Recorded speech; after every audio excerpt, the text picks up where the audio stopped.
घूंघट, एक औरत की अनसुनी दास्तां। अरे रानी, ओ रानी, सो रही हो क्या अभी तक? रानी की जेठानी जोर जोर से चिल्ला रही थी घर के आंगन में खड़ा होकर। रानी यानी मैं। तभी मैं भागती हुई अपने कमरे से निकली और बोली, दीदी आ गई मैं। जेठानी बोली, तुम्हारा नाम सिर्फ रानी है, तुम सचमुच की रानी नहीं हो। मैंने तुम्हें रात को ही समझाया था कि सुबह जल्दी उठ जाना, तुम्हारे मुंह दिखाई की रस्म है। मैंने बोला कि दीदी रात को नींद ही नहीं आई, नई जगह है।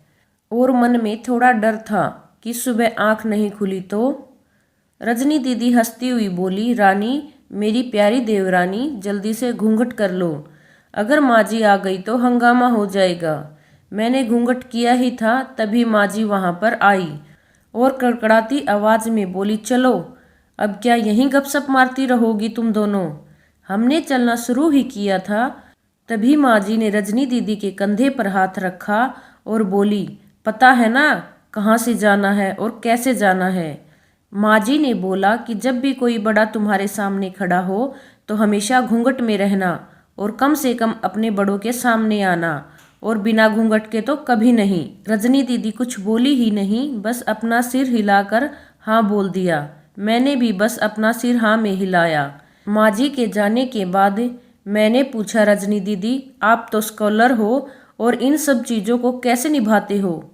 रजनी दीदी मुस्कुराई और बोली कि मैं तेरे जेठ जी से बहुत प्यार करती हूँ, इसलिए अभी तक चुपचाप इन सब चीज़ों को निभा रही हूँ। मैं कुछ नहीं बोली और चुपचाप रजनी दीदी के साथ घर के बाहर वाले कमरे में जाकर बैठ गई। वहाँ पर एक पड़ोस की आंटी जी बैठी थी। वो बोली कि यह कैसी बहू आई है, ससुर सामने खड़े हैं और ये बैठी है, मुझे कुछ समझ ही नहीं आया मतलब। रजनी दीदी बोली कि आंटी जी अभी नई बहू है, यहाँ के रीति रिवाज सीखने में थोड़ा सा समय लगेगा। रजनी दीदी मुझे वहाँ से उठाकर मेरे कमरे में छोड़ गई। 6 महीने यूं ही छोटी छोटी चीज़ों में बीत गए। फिर एक दिन मैं राहुल के साथ साड़ी लेने गई। राहुल का फ़ोन आया और वो दुकान से बाहर बातें करने चला गया। साड़ी की दुकान पर मैं बेधड़क होकर साड़ी देख रही थी। तभी साथ में बैठे हुए अंकल जी खांसे, 1 बार, फिर 2 बार, फिर 3 बार।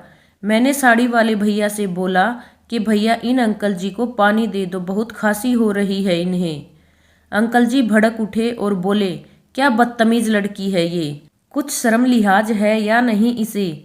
दुकान पर हंगामा देख राहुल बाहर से भागकर अंदर आया और अंदर आते ही अंकल जी के पैर छूकर बोले, मामा जी आप यहाँ? मैं घबरा के दुकान से बाहर निकल आई, एक लंबा घूंघट कर गाड़ी में बैठ गई। राहुल बाहर आया और गाड़ी में बैठकर गाड़ी बहुत तेज चलाने लगा।